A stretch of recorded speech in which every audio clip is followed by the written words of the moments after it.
Hey guys, this is Solomon SK for Whiskey and RPGs, and it's been a while, right? I sincerely apologize for that. A lot of things going on, but I'm back now, and hope you guys like the new format and whatnot. But anyways, I thought I'd do a little segment here called The Drink of the Week, and for this week we got something really cool here. We got Imperial Whiskey, 17 years aged. But what really makes this unique is that it's the Korean version, you know? Which I thought is really cool. I know a lot of people collect shot glasses, but I like collecting bottles especially from different countries. And so we got a Kentucky Scotch whiskey here, but we got the Korean version of it. So that's what I'll be sipping on for the rest of the week, and I'll bring you a new drink of the week next week. And to be honest, it'll probably be the Kraken. I love Kraken. That's one of my favorite rums, if not the favorite. So anyways, guys, thank you for joining me, and we got a lot to cover. I'm playing a little catch up here, obviously, so let's just jump straight into it. Cheers, everyone.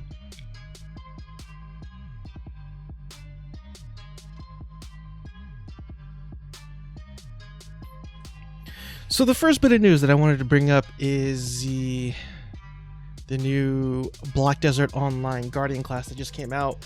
Now, as you can see, I'm a huge Black Desert Online fan. See right over here, I'm AFK fishing as we speak. But so I played a little bit, and if you go head on over to MMORPG.com, they actually do have a 30-day game pass, and they have, as of recording, they have 2,172 keys left, which I think is really cool. I mean, full 30 days. I mean, retail the game goes for anywhere between... Wow, that is a very risque advertisement right there. Holy crap.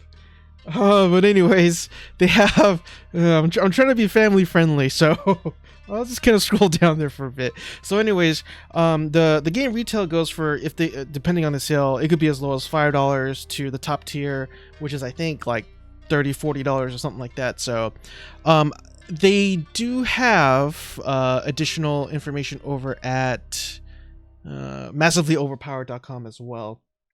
More or less the same information, but they also do say that the Guardian's Awakening is coming next week. So I actually did play a bit of this when it first came out, and I will admit the class is very tanky. It's very slow. I can't really compare it to any other classes in the game because I haven't played them all, but I generally like playing very fast-moving classes, especially when they have like the what do you call it? Like the Musa and the Meiwa, they have that swoop skill, you know, you go really fast. I really like those kind of classes. So, but that's not to say the Guardian is boring. I'm only like level 30 or 20 on it so far, so I still have a lot more to learn. It's a solid class though. The axe that she wields and the shield, like it feels very weighty. They did an excellent job in making the class feel very just solid, you know. I guess that's the best way I could put it. So if you're interested, again, you got that key going over here, and yeah, Temtem is another game that just came out, well, for early access at least. And oh, by the way, I haven't read any of these articles. I just picked some stuff out.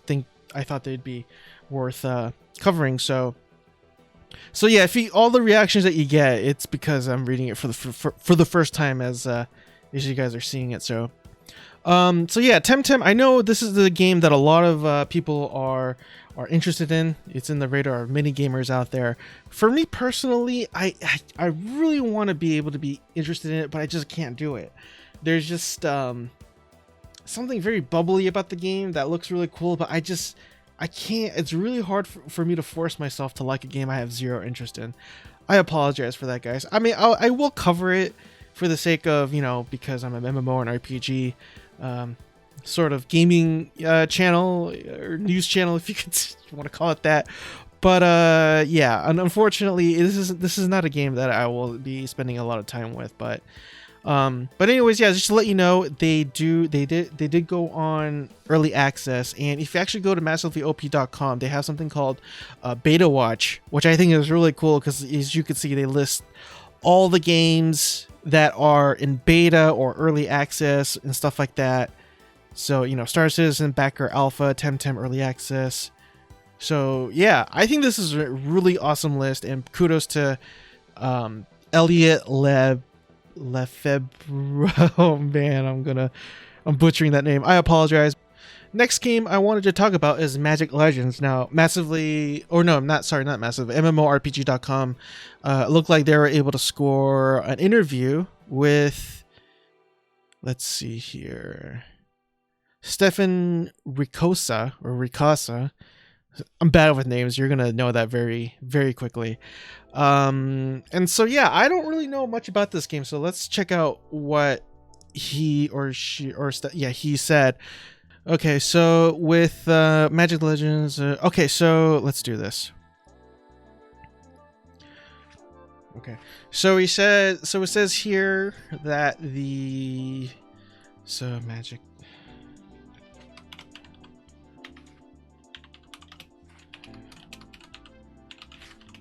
All right, Magic Legends.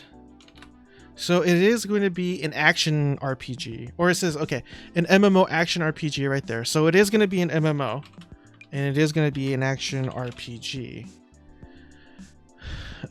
Universe instantly alert to the guards. So I'm skimming through this. I haven't really read the article, so, and it's a really comprehensive interview too. I don't know if I'm going to get through the entire thing. We'll see, but we'll just try to pick up like some of the key things that are going on with the game. Let's see, MMO moniker nowadays, different meaning for me. MMO. So this person did play MMOs for a long while, it seems like. So hopefully Stefan is somebody who's able to give like hardcore MMO fans what they want.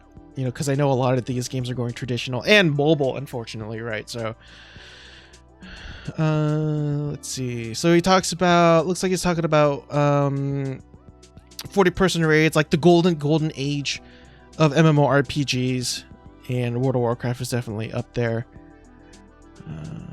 Let's see. The adherence to Magic's root is evident throughout the upcoming game. From the settings and its characters you'll meet throughout the adventure right down to the combat itself. As previously detailed, players will use a 12-card deck skill that they craft from spells, and they earn through gameplay modes. Okay, so you're gonna have something. So they say 12 card deck skill. When they say 12 card deck skill, it kind of reminds me of the original Guild Wars. If you guys ever played that, because in Guild Wars you had per class, and I know you could do dual classes, but you picked a character, you had a primary class, and that class would have like 200, 300 skills, but you were only able to use like 8 at a time. And then you had dual spec, which doubled that amount, but you could still only use like 8 or 12 skills at a time. I'm pretty sure it was 8, right? So it really forced you to really hone in on what it is that you wanted to do, and it gave you the freedom to kind of play it however you wish. Now that doesn't mean that it didn't have its sort of what's the word am I looking for? Meta. It did have certain metas with different skill class combinations, but when it says 12 card deck skill, like it kind of reminds me of that, and maybe that's what they're doing similarly here too as well, but we'll see. So players will use a 12 card deck of skills that they craft from spells as they earn throughout the gameplay and such. These skills will show up on the UI as 4 cards to cast, and when a skill is spent, a new card from the deck is randomly inserted into your hand. Okay, so it's not exactly how I thought it would be in terms of Guild Wars 1, but it definitely is going to be a card game, which is good. I'm actually glad that they're doing this, because it kind of changes up, you know, sort of the mundane, if you will, state that MMOs are right now. So if they're able to provide a really good action RPG MMO, but like in a card setting, I think that's wonderful. I'm actually looking forward to this now, just because of the way they're changing it up. Or even standard ARPGs, instead of the moment's notice, your teammates will have to work together, communicate, and coordinate your skills, and get the best results. Okay, so there's definitely going to be some coordination involved. I mean, obviously, because if they're going to call it an MMO, I mean, You know, why wouldn't they, right? So it wasn't necessarily by design, but it was a great work by project. Studio's been, I mean, so okay, so studio's been in the MMO business for 19 years, right? Well, or we were all part of those kinds of paradigms. We knew we wanted to do something very different for Cryptic with this game, and I would agree with that. They are definitely doing something different. We wanted a moment to be super exciting. We wanted the end game and progression to be engaging, launch moment, and so we also internally okay. Yeah, so that's really cool. The progression is a major part of what makes Magic Legends an MMO. As a team is trying to modernize the MMO space, the classes such as Mind Range and Geomancer and Legends are more like loadouts as you create your unique deck to fit your playstyle. And while classes themselves have their own skills and abilities, primarily the skills you use and the combos you create are up to the decks you craft, but you're still leveling your character and your class throughout the time in the multiverse. That's interesting. Okay. So you still have a character. Sorry, my drink's getting in the way. Character to level up,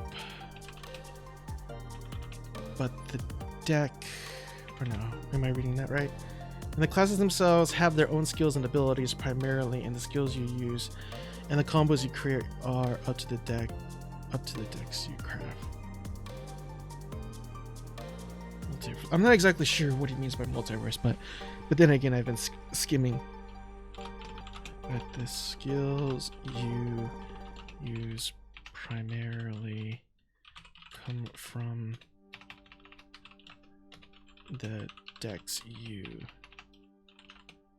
use. I should probably put bullet points on these. Okay.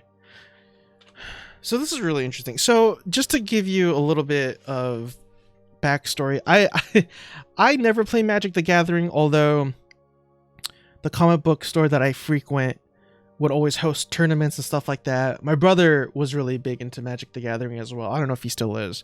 So I only know about Magic the Gathering on a surface level. I've seen people play it.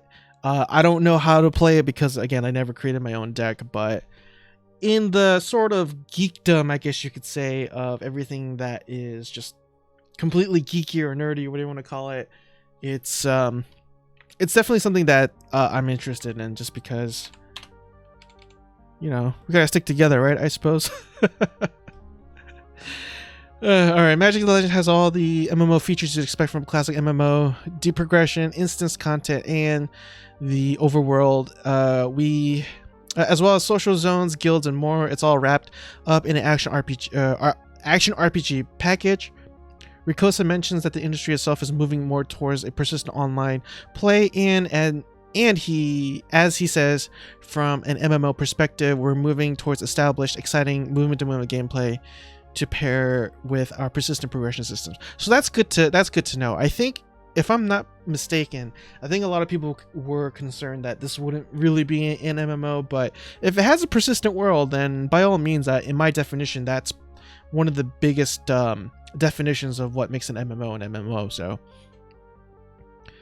So yeah, it's it's a pretty lengthy interview. There's definitely lots of information to go through with this, but yeah, I mean, as far as I could tell, I think it's a pretty awesome list that we have going on over here. So if you want to check out the internet, again, go to MMORPG.com. and they will have the internet for you. So the next bit of news, we got the patch 5.2 for Final Fantasy XIV, and looks like that will be released on February 6th. There actually is, let's see, a letter from the producer live. Let me click on that. Okay, looks like they're going to be doing a live stream from some of the developers. So that is going to be on Thursday, February 6th. At 3 a.m. PST. Holy crap. That is... wow. Did I read that right? 3 a.m.? Yeah, 3 a.m., 6 a.m. EST. Yeah, they're probably doing it in Japan. That's probably why. I mean, it makes sense. I mean, if you're a company, why would you stream something at 3 o'clock in the morning, right? So that seems like it's actually going to be from the actual Japanese dev themselves. It says, oh yeah, okay. Please note that the audio will be available in Japanese only. So that confirms it. But hey, if you're actually you know, a huge Final Fantasy 14 fan and you want to, you know, check out some of the new things that are coming up in the 5.2 update, there you go. So unfortunately, I've played Final Fantasy 14 when it first came out. We're talking pre-Reborn, and I was so disappointed in it, and I never gave them a second chance, and I kind of regret it. I really regret it, because it turned out to be one of the best MMOs right there, or in the market right now, right? So, but yeah, there's just so much stuff going on. I don't know. I still want to check it out, but yeah, hopefully. So this is really cool. So there is a Kickstarter VR Cyberpunk Mmo, and as you can see from the title, fully funded in 4 hours, which is really cool. I'm a little like, VR, like, but I think I'll invest in VR like later down, you know, maybe at the end of this year or something like that. But I think VR is really cool. I watch a lot of people on Twitch who uses VR, and they use it for games like what's it called, Elite Dangerous, and it looks absolutely gorgeous. So I get the kiss for VR, and yeah, I'd love to check it out myself. But anyways, I'm digressing. So a big in a new blog update, the team behind Zenith, a VR Cyberpunk MMO, shares details on playtesting. As a reminder, Zenith was on Kickstarter and quickly broke fundraising records in under 4 hours, eventually raising over $280,000. The latest blog goes into detail about the developer, about how developer Ramen VR is slowly building the foundation for playtesting. So we look on over to massively overpowered, and they more or less say the same thing. Let's go ahead and check it out.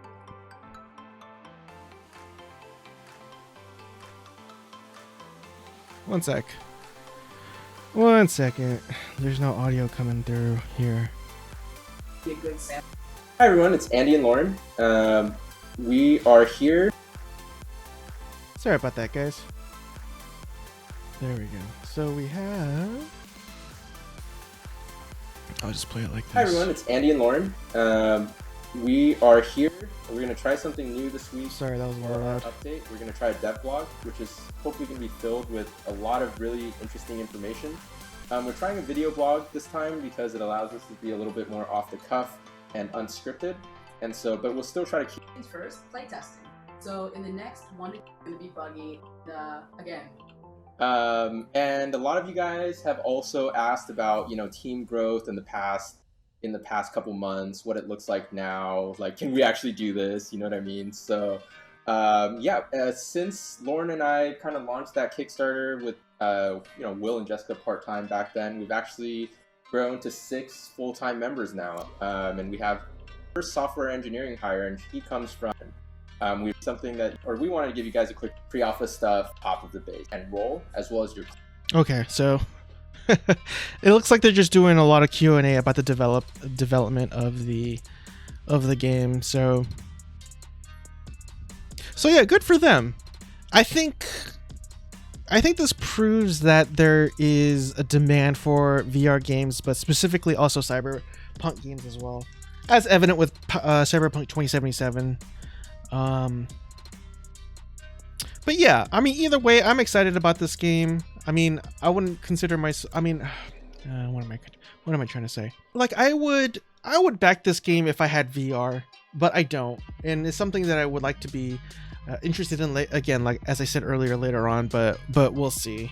Money's kind of tight right now, guys. I think a lot of us are in that boat, but yeah, cheers for everybody being in the same boat. And I'm not saying that because I'm Asian. Not to be racist or anything, but Asian people. Anyways. Oh yeah, this is really interesting. So Aeon's in the news. I have a soft spot for Aeon, guys. Aeon was is probably one of the more involved MMOs that I've played in my gaming life. I still have very close relationships that I made in that game that I still keep in contact even till this day.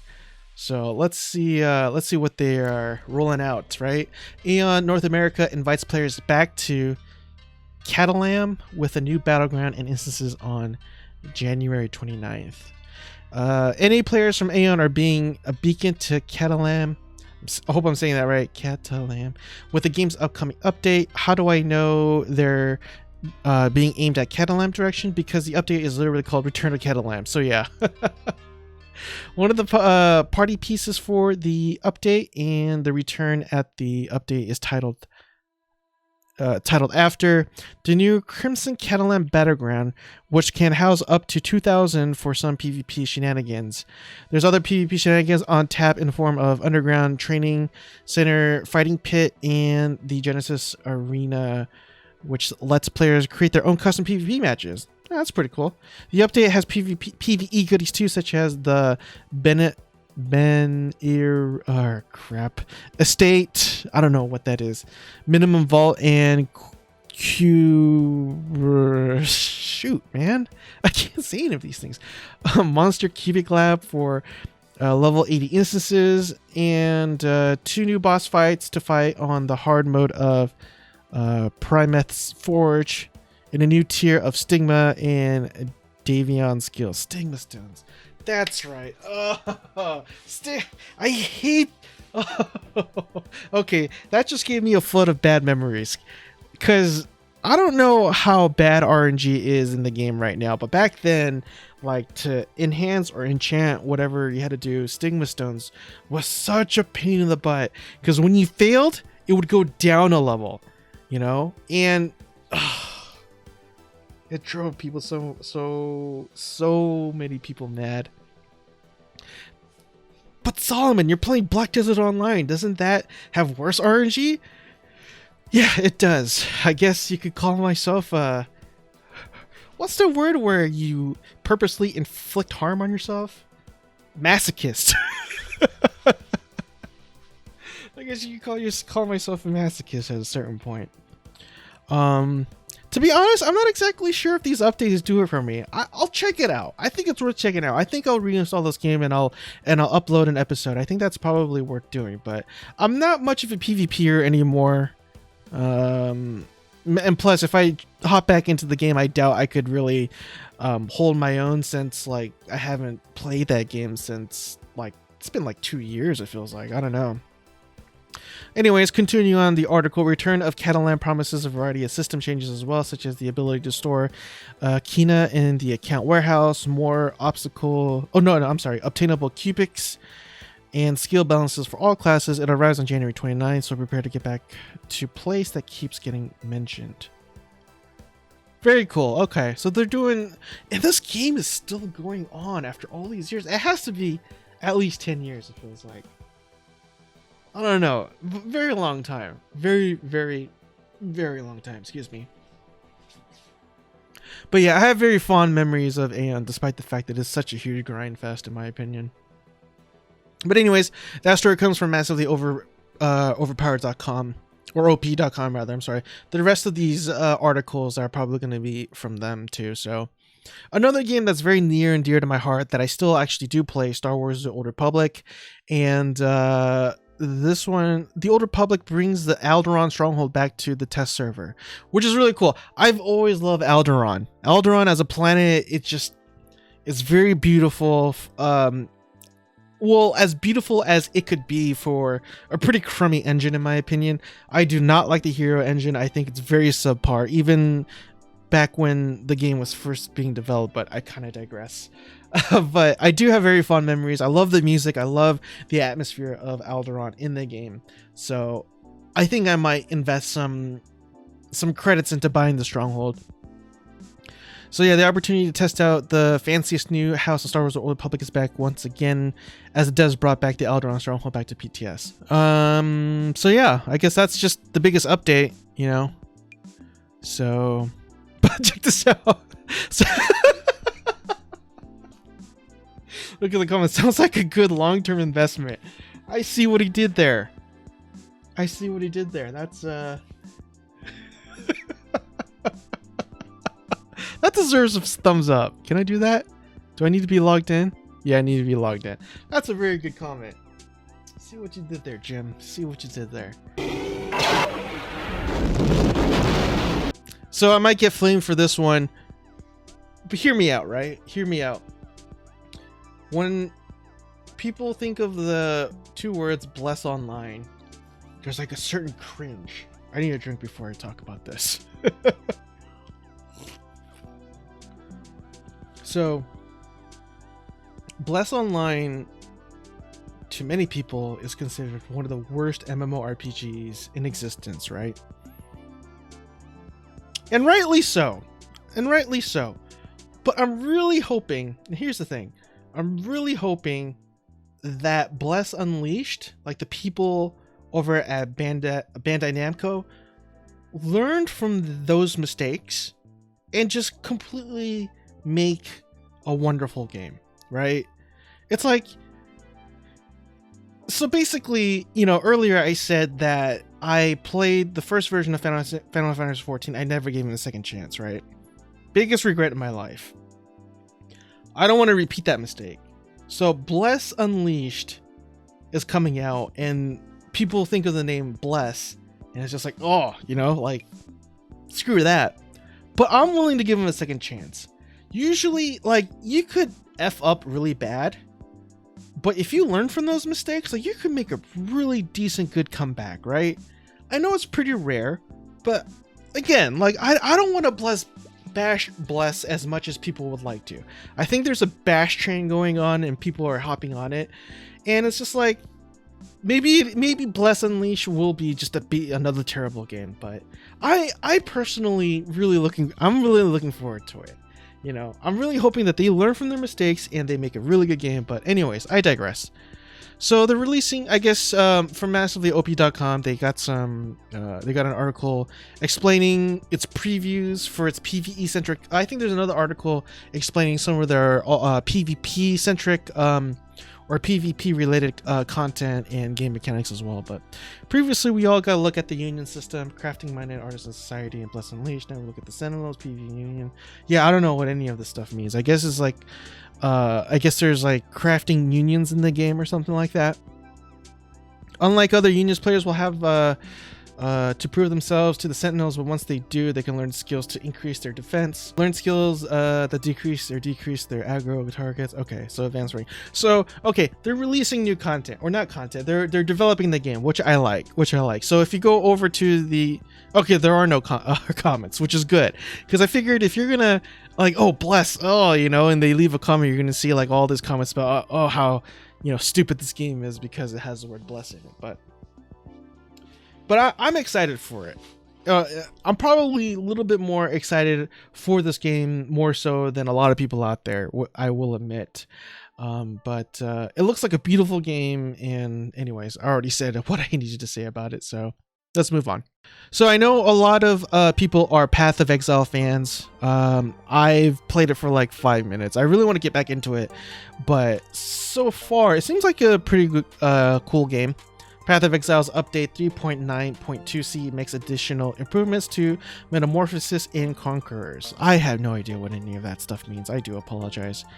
But you know what? Actually, I think I will play it. I mean, it's a free game, and I think it's a very popular game, if I'm not mistaken either. They actually have their own convention called ExileCon in New Zealand that happened about, I want to say 3 months ago, I want to say. So obviously they do have a pretty substantial following, a devout following, it looks like.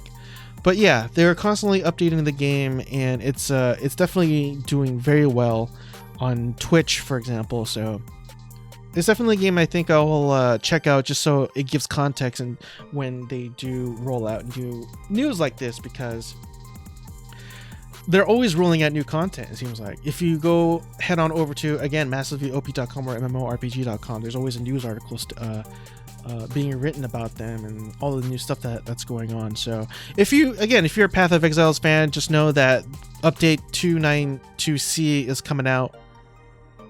When is it coming out? I don't know. Let's see. Some bullet points for this update. Let's have improve the ammunition.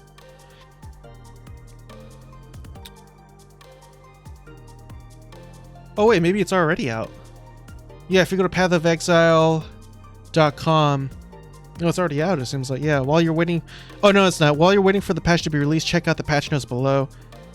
Please note some of the following lists may be changed prior to the 392C release. So never mind, it's not out yet, but you have a comprehensive list of all the things that is going on with the game, including bug fixes. So sorry I can't provide more context of the game. As somebody who plays MMOs, online RPGs, this is probably something that I should really get into, but fortunately I haven't. Oh yeah, so this is kind of a meme. Anthem extends its ice tide season and fixes bugs. So guys, the game isn't dead yet. I had so many friends that were so excited about this game. They're like, Saul, buy this game, man. Like there's people who I wanted a game with, and we really couldn't find a game that we both liked. And a lot of them were expecting Anthem to be it, but for some reason I just really couldn't bring myself into buying it. And I don't regret not buying it because of the state it's in. Now, that's not to say I wish the game any ill will. I hope Anthem does tremendously well. You know, they say a few months ago, they say that the game they're not abandoning. EA said they're not abandoning. A lot of people left, and so they put new people in charge, but they're still saying they're not abandoning the game. And I'm glad they're not.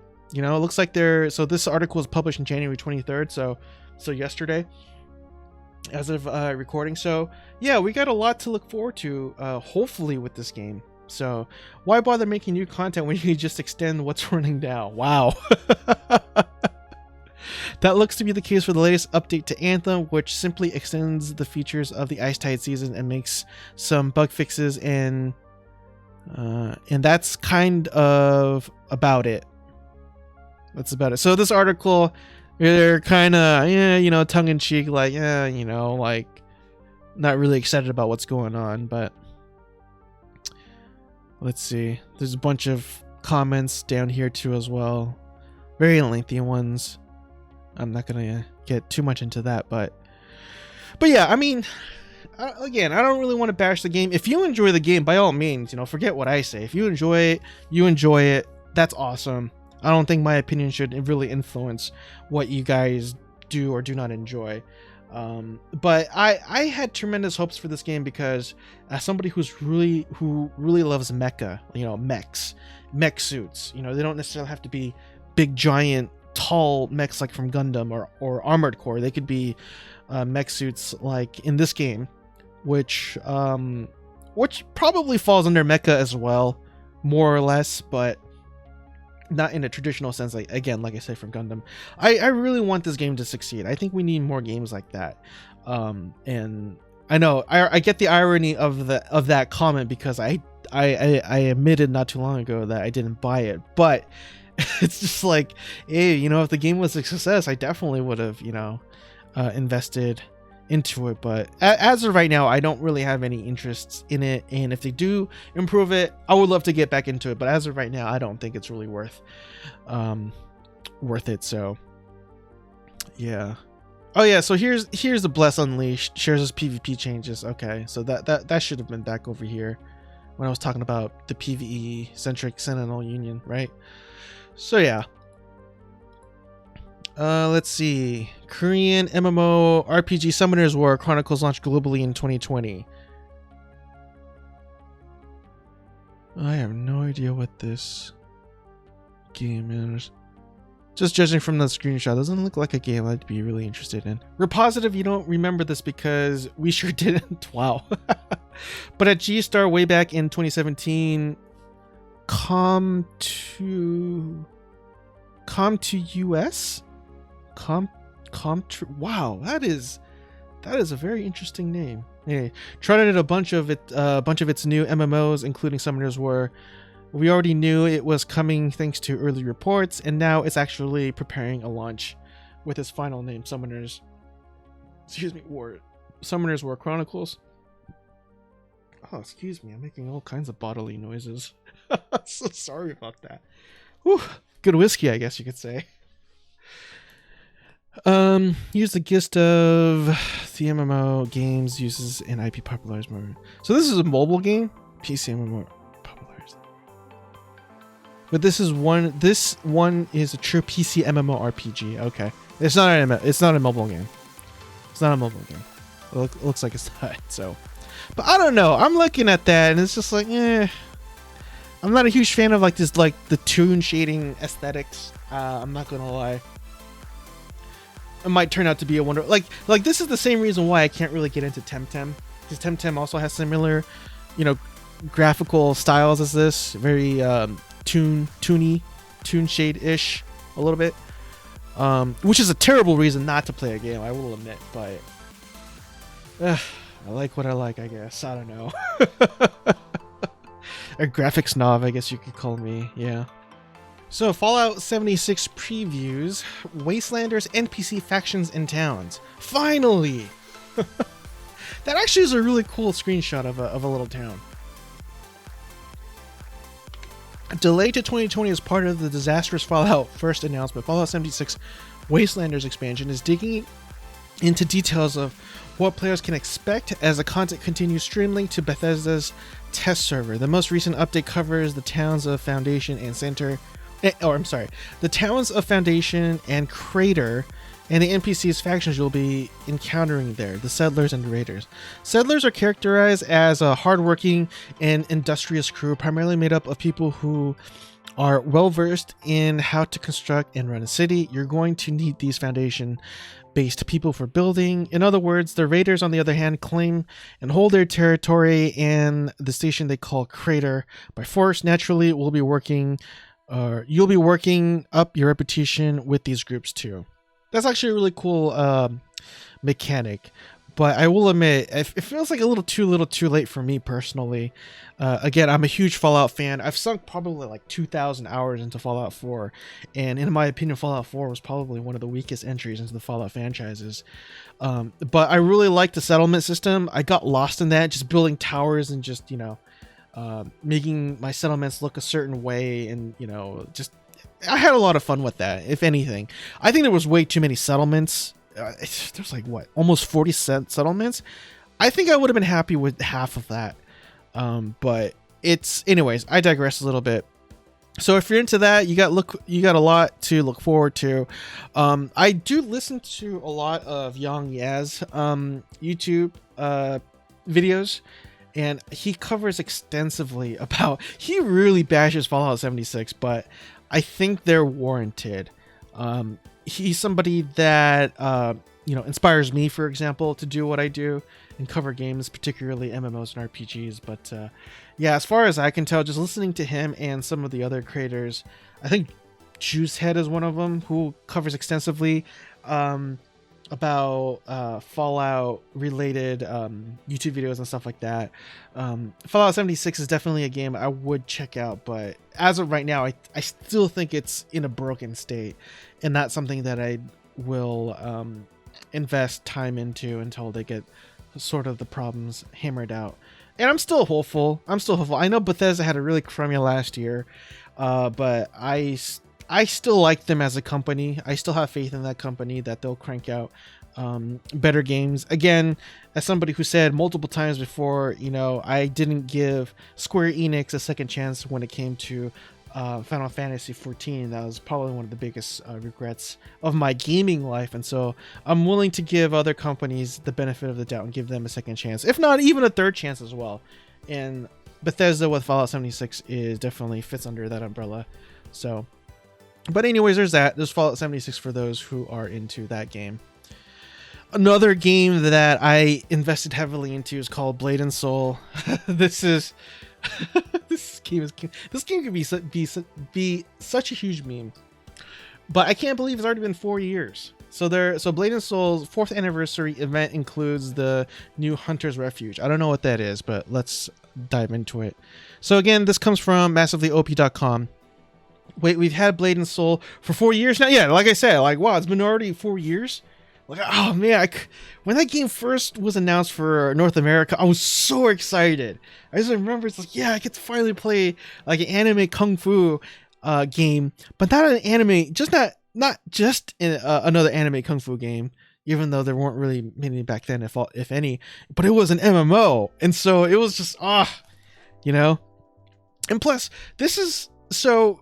The designs for this game comes from one of my favorite illustrators. He goes by the name of Kim Tae-hyung, or Hyung Kim Tae, or no, Hyung Tae Kim. I mean, for American audiences, I guess you could say.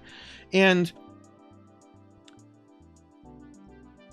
yeah, his style is super interesting. They're very morphed. There's a terminology to describe his sort of style of character design.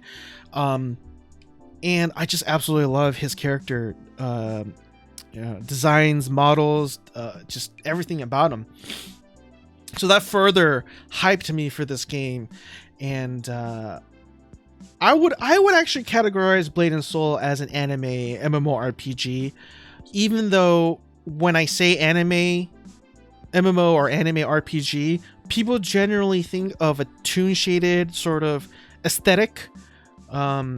I think Project BBQ is definitely one of them.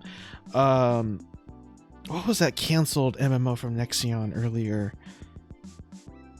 It's not Blue Protocol that I'm thinking about, but that's another game people think about when you say anime RPG.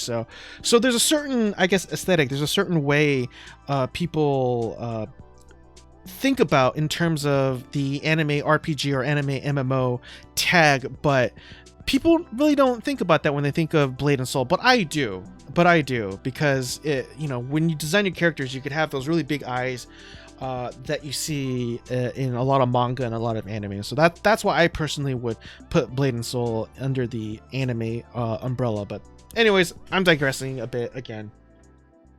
So again, wait, we had Blade and Soul 4 years now? That doesn't seem right, but this in fact this is in fact correct, as evidenced by several things, including the 4th anniversary event running with the latest patch. Players can complete daily quests for currency, which in turn can be spent on valuable items and cosmetic rewards to ring in another year. In the right style, there's also new stuff in the Dragon Express to help players out on along the journey, so that seems to tie together nicely. This patch also brings the Hunter's Refuge, a limited time zone that's a twisted version of the better known and less twisted Moon's Refuge. Man, it's been so long since I played this game, I don't even know what those are. The patch advertises that your goal here is to kill or be killed, which is perhaps a touch confrontational, but will hopefully put you in the right mindset to survive the zone as a whole. So yeah, looking at their website, Blade and Soul's 4th anniversary festival is now live. Yeah. So that probably means more cosmetic items. Now, okay, is Blade and Soul pay to win? I think some of their cash up items is that I hated the, what's that thing called where you had like this RNG system, but you had blocks that you had to unlock, and the only way to unlock them was spending real cash. I think that was kind of stupid. But yeah, they do have loot boxes, and some of those items could help you benefit you very in a lot of interesting ways. I'll put it that way. So yeah, I mean, but for all its faults, I still really like this game. I'm definitely gonna go back to it just to check it out. They have the handbook here, and very very risque screenshot. Let's go past that. But yeah, it's pretty interesting. I'm really excited about this game. So. And that is it for today's broadcast. I do appreciate those of you who decided to stick around. Again, preferably I would do something very similar to sort of the other MMO RPG or gaming YouTube channels like MMO by Kira TV, Sir Medieval, Bella Clues, I think that's how you say their names, and just be really, really well polished, but it just takes up a lot of time. Those of you who have their own YouTube channels, I think you'd understand, you know, the amount of time it takes just to even edit, right? So it's not that I don't want to provide excellent content, but at the same time, I also have to find a balance between what I could provide, but also not burn myself out. So that's why I'm doing the change up here, and I do apologize. Thank you for waiting, for those of you who have. And yeah, again, this is what it's going to be looking like from here on out. I do appreciate your guys' support. So I'm probably gonna regret this, but let's just kill whatever I have left.